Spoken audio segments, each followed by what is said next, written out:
Number 23,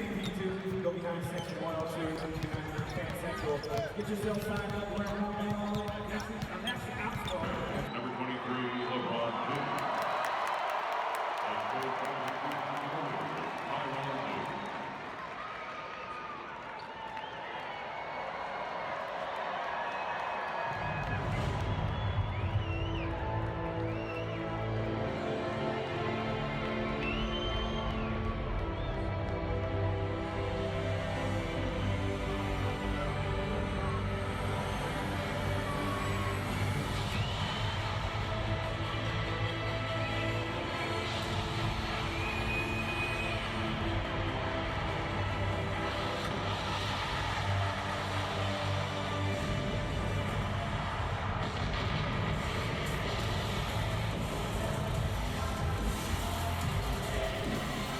What's up, guys? Welcome to episode number 1 of 5 franchises in 5 nights. And in this episode, we are going to go ahead and set up a franchise with the LA Clippers, Lob City.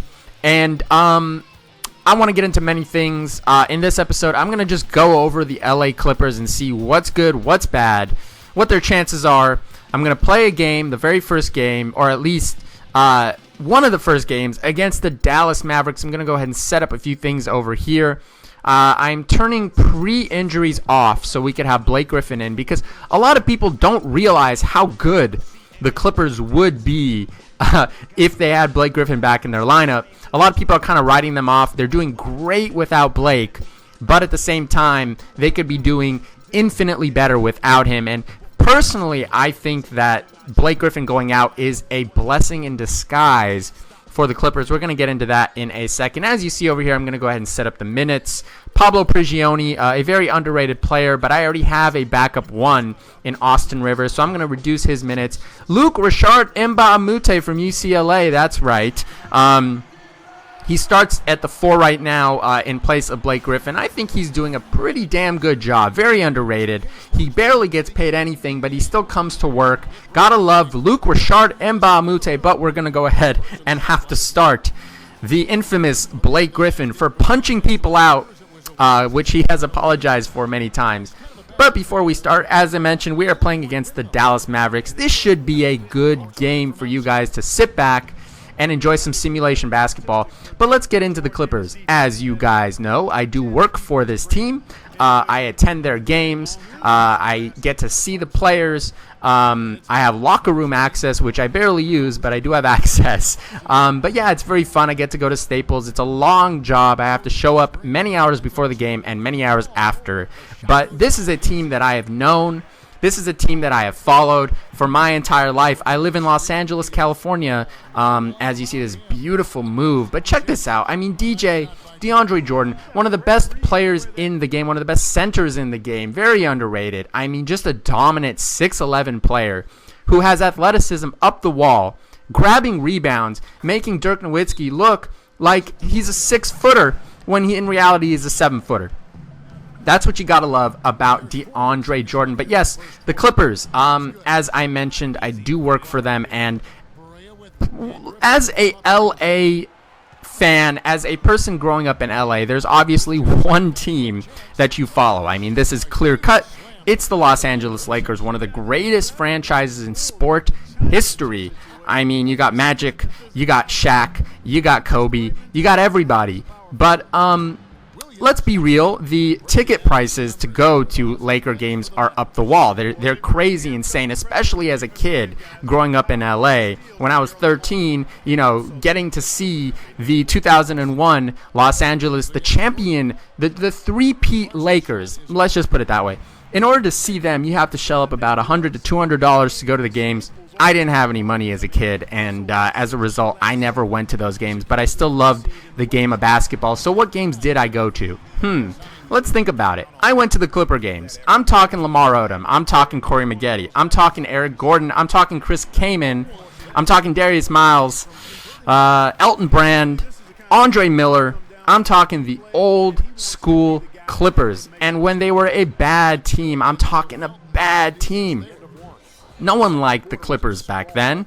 But I was forced to like the Clippers because I had no choice. I couldn't afford to go to Laker games, and I wanted to go to games. So I went to the Clippers, and I got to say, I loved it. I mean, it's such a humble team, although it's grown into a different monster. There's no doubt about it.